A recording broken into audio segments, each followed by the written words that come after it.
Apa yang Anda pikirkan ketika mendengar kata matematika? Pada video kali ini kita akan membahas cara belajar matematika yang baik menurut Lesan Education. Simak video ini sampai selesai.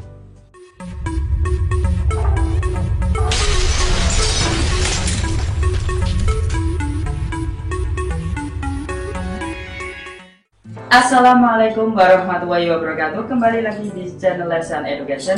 Sebenarnya pada video ini saya bingung sekali mau membahas apa. Maunya ingin membahas soal-soal tapi yang nonton dikit. Mau membahas soal-soal CPNS tapi sebentar lagi tesnya sudah selesai. Mau ngevlog tapi nggak bakal ngevlog. Mau buat video lucu tapi videonya malah jadi garing. Oke, agar video kali ini lebih manusiawi dan lebih bermanfaat, pada video kali ini kita akan membahas cara belajar matematika yang baik menurut Lesan Education.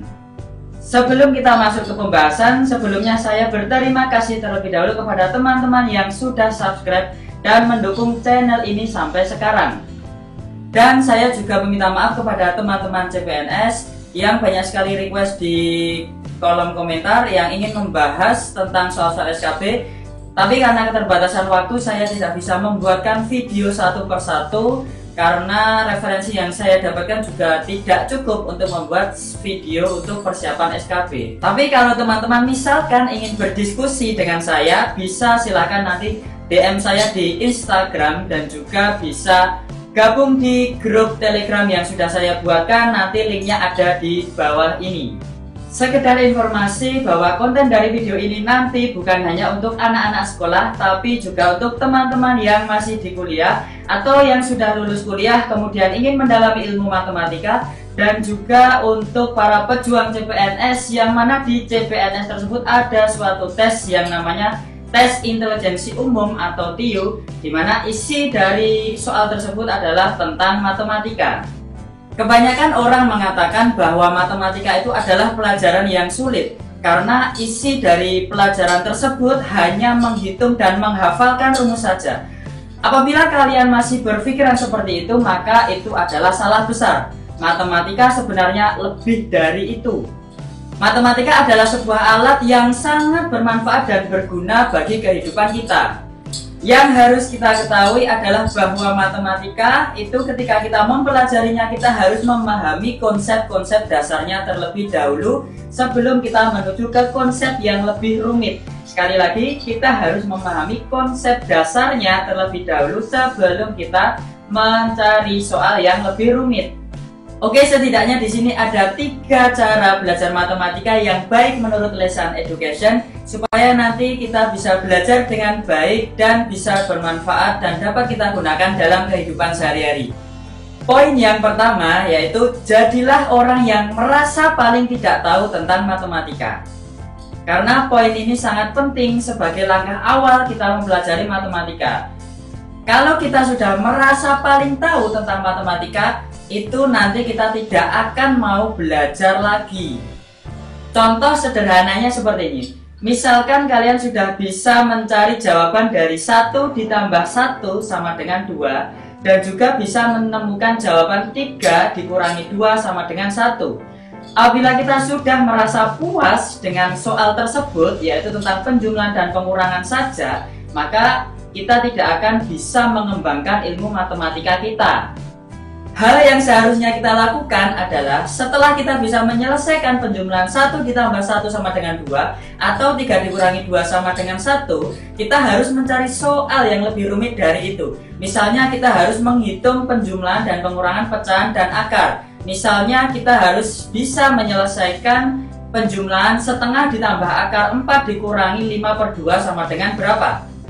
Jadi seperti itulah cara belajar matematika yang baik. Jadi ketika kita sudah menyelesaikan soal yang mudah, cobalah kita untuk mencari soal yang lebih rumit. Jangan cepat puas. Karena di matematika itu soalnya itu sangat banyak sekali macamnya, tak terhingga. Baik, kita menuju ke poin yang kedua. Poin yang kedua ini adalah belajar dari dasarnya. Banyak sekali orang yang mengatakan bahwa ketika mendapatkan soal dan soal tersebut dibahas di kelas, dibahas bersama guru, maka pasti akan lebih paham daripada ketika mendapatkan tugas, mendapatkan soal, kemudian kita mengerjakan sendiri di rumah, pasti kebanyakan tidak bisa mengerjakan soal tersebut. Lalu apa sebabnya? Sebabnya adalah kita tidak paham tentang konsep dasarnya. Lalu bagaimana untuk mengatasinya? Jadi untuk mengatasinya, kita anggap saja matematika itu suatu batang pohon yang besar. Jadi sebelum kita itu memetik buahnya, sebelum kita itu memetik daunnya, kita harus paham dulu konsep yang ada di akar. Kita harus dari bawah, dari akar, kemudian kita pahami batangnya. Setelah itu kita bisa menyelesaikan ranting-ranting, kemudian dedaunan dan juga buahnya. Seperti itulah matematika. Jadi kita harus dari akarnya dulu, harus paham dasar-dasarnya sebelum kita menyelesaikan soal yang lebih rumit. Contoh sederhananya seperti ini. Misalkan ada sebuah soal persamaan linear satu variabel. Misalkan 2x ditambah 6 sama dengan 0. Tentukan penyelesaiannya. Nah, kita tidak akan bisa menyelesaikan soal tersebut kalau kita tidak tahu makna dari soal tersebut.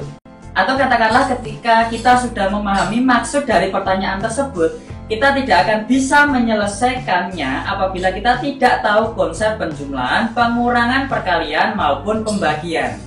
Coba ingat ketika kita bermain game, kita pasti dimulai dari level 1. Tidak mungkin kita mulai dari level yang tinggi. Nah, kalau kita belum bisa melewati level 1, berarti kita tidak bisa melanjutkan di level-level berikutnya. Akan tetapi kalau kita sudah bisa menyelesaikan level 1, yaitu dasarnya, kita akan menuju ke level-level berikutnya. Seperti itulah gambaran dari matematika. Jadi kita pahami dulu dasarnya, baru kita kemudian mengerjakan soal-soal yang lebih rumit yang berada di atasnya. Seperti itulah cara di poin yang kedua. Baik, sekarang kita menuju ke poin yang ketiga. Di poin yang ketiga ini yaitu banyak latihan soal. Banyak sekali teman-teman yang ketika sudah berhasil menyelesaikan satu soal, kemudian tidak mau mencoba soal yang lainnya.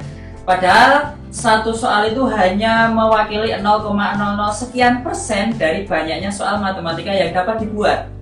Contoh sederhananya seperti ini.